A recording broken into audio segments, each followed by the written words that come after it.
మరణించిన సమయానికి నా దగ్గర ఒక్క రూపాయి కూడా లేదు.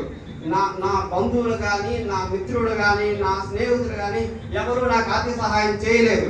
నా దగ్గర ఎంతో మంది తాగారు, తిన్నారు, ఎంతో చేశారు. వాళ్ళకి ఎంతో నేను చేశాను, ఎంతో మంది నేను ఇచ్చేశాను. కానీ ఏ ఒక్కరూ కూడా నాకు ఆర్థిక సహాయం చేయలేదు. నా ఓనర్ గారికి నేను అదే రోజు మా నాన్నగారు చనిపోయిన రోజు ₹1,00,000 ఇచ్చాను నేను. అతను కూడా నాకు ఆర్థిక సహాయం చేయలేదు.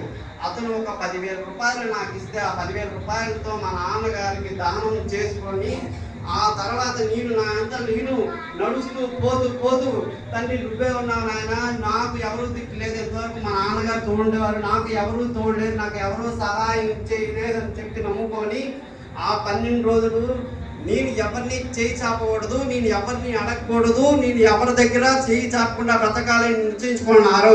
ఆ రోజు నిశ్చయించుకొని 12 రోజులు మా నాన్న కార్యం ఎంతో ₹1,20,000 సంపాదించి మా నాన్న కార్యం చేసుకున్నాను. నేను మా నాన్న కార్యం చేసుకున్న తర్వాత నేను ఏం చేయాలో తెలియని పరిస్థితి, నాకు ఏం చేయాలో అసలు అంతా కన్ఫ్యూజ్, అంతా గందరగోళం, అసలు నాకేంటి తెలియదు, అంతవరకు మా నాన్న సపోర్ట్ చేసేవారు, అంతవరకు ఎవరో అందరూ నన్ను నొక్కిస్తారు.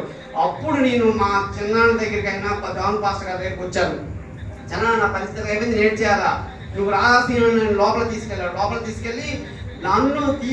నాకు బాప్టిజం ఇస్తానన్నారు. నన్ను బాప్టిజం ఇస్తానని మా చిన్న అనేసరికి ఎంతో మంది వీడికి బాప్టిజం నువ్వు వెలగిస్తున్నావు, వీడి మాట విండు, వీడి చెప్పిన మాట విండు, వీడి బాప్టిస్తే రేపు నీకే ప్రమాదం, నీ సంఘానికే ప్రమాదం, వీడి కోపిష్టి, వీడిని ఎవరిని కొడతాను వీడికే తెలియదు అనే విధంగా మా చిన్నాన్న కూడా బాప్టిజం నవ్వకుండా ఎంతో మంది ఎన్నో మాట్లాడారు. కానీ మా చిన్నాన్న నువ్వు రాలని బాప్టిజం ఇస్తానని చెప్పి తీసుకెళ్ళి నాకు బాప్టిజం ఇప్పించారు. బాప్టిజం ఇప్పించిన తర్వాత వివాహము చేయించడానికి వివాహం మా చిన్నాన్న చేతుల మీద వివాహం చేశారు. వివాహం జరిగింది, ఒక ఇల్లు కట్టుకున్నాను. నేను దేవుడు నమ్ముకున్నాను కాబట్టే ఈరోజు నేను ఈ స్థాయిలో ఉన్నాను. ఈరోజు ఈ స్థాయిలో ఉండడానికి కారణం యేసు ప్రభు. నేను మహా అన్యుడిని. నేను వస్తే సంక్రాంతికి వస్తే ₹1,00,000 ఖర్చు పెడతాను, నేను వెళ్తే ₹1,00,000 ఖర్చు పెడతాను. నేను సుమారు ఇంతవరకు నేను ఎంత ఖర్చు పెట్టాను నాకే తెలియదు. నేను అంత ఖర్చు పెట్టాను.